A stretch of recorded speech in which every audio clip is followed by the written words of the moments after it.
Chapter 5.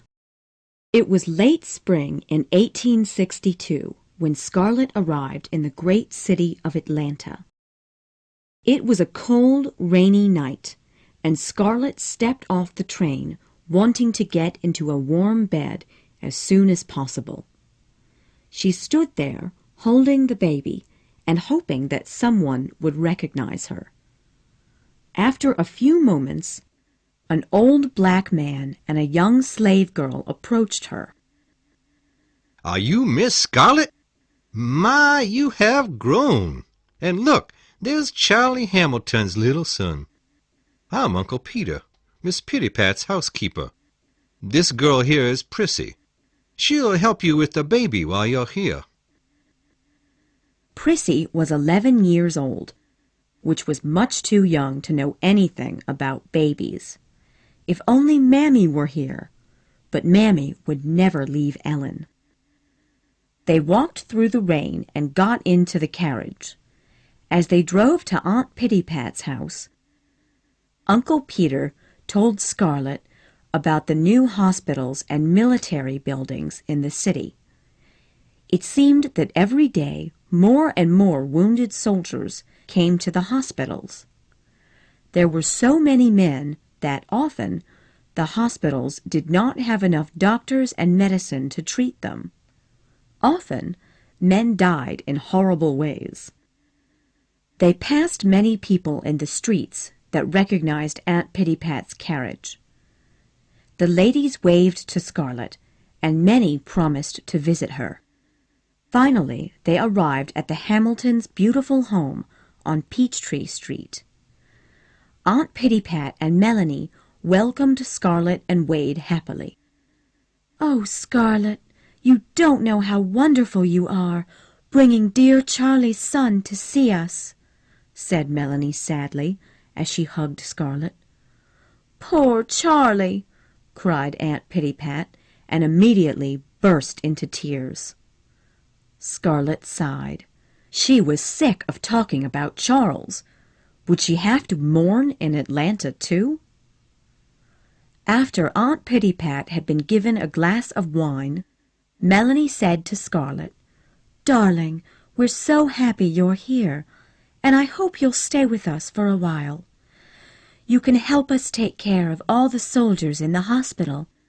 I know that it helps me not to worry about Ashley," she said, "and it might help you to feel better about Charlie's death." At that time in Atlanta, all women were caring for soldiers at different hospitals. Scarlett didn't like the hospitals and hated nursing the men, but at least it got her out of the house. However, Melanie loved nursing and was known as an angel to all the sick and wounded men. She was kind and gentle and listened to all the soldiers' stories about their families, wives, and hometowns. Everyone was always very kind to Scarlett because they believed she was in mourning. But Scarlett did not want their kindness. She wanted to start living again. She wanted to be the old Scarlett O'Hara, the prettiest girl in North Georgia, who went to dances and parties and flirted with boys. But the social traditions did not allow Scarlett to have fun. There was nothing to do in Atlanta but go to the hospital with Melanie or stay at home with Aunt Pittypat. In spite of these problems, Scarlett truly liked Atlanta. It was fun to live in such a big, busy city after her life in the country. So her visit to Atlanta turned from weeks into months. One afternoon in the middle of summer, Scarlett was sitting by the window. She was angrier than ever. That evening, everyone was going to a large party that would raise money for the hospital and send money to the fighting soldiers. There would be music and dancing at the party. Scarlett hadn't been to a party since the day of the Wilkes barbecue. And this evening, everyone in Atlanta was going, except her, Melanie, and Aunt Pittypat. They were, of course, in mourning for Charles. So Scarlet sat by the window, wanting to scream.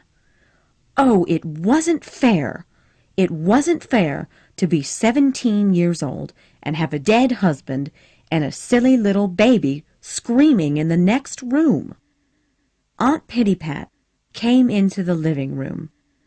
"Oh, Scarlet, don't wave at the people outside, dear. They'll think you're not sad enough about poor dear Charles." Scarlet could not stand any more. She wanted to scream, "I hate Charles!" She was so frustrated that she began to cry. Of course, Aunt Pittypat misunderstood her tears. "Oh, Scarlet, I've made you remember Charlie. Melanie, come here." Melanie ran into the room. "My poor darling, of course you're upset," she said. She hugged Scarlet, who was now too angry and upset to think straight.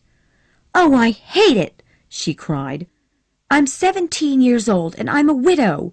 I'll be miserable for the rest of my life and I'll never dance again," she sobbed. Just at that moment, Uncle Peter came into the room. Miss Pittypat, I was just talking to Mrs. Merriweather. She knows that we're in mourning, but she thinks you all should go to the party this evening. You should show your support for our soldiers and the hospital." Immediately, Scarlet stopped crying. She didn't care about supporting the soldiers, but she wanted to go to that party more than anything. "Uncle Peter, you're absolutely right. I think we should go." Aunt Pittypat looked shocked. "Scarlet, we couldn't do that. What would people say?" Surprisingly, Melanie agreed with Scarlet. "Aunt Pittypat, Scarlet's right. We must go to that party. Scarlet and I can sell drinks to people. We've got to show that we support our boys in the war. Think of Ashley," she said firmly. Aunt Pittypat looked worried. "Well, Melanie, I suppose you're right," she said. Scarlet was happy. Finally, she would go to a party. At least she could watch the other young girls dancing, even if she could not dance herself.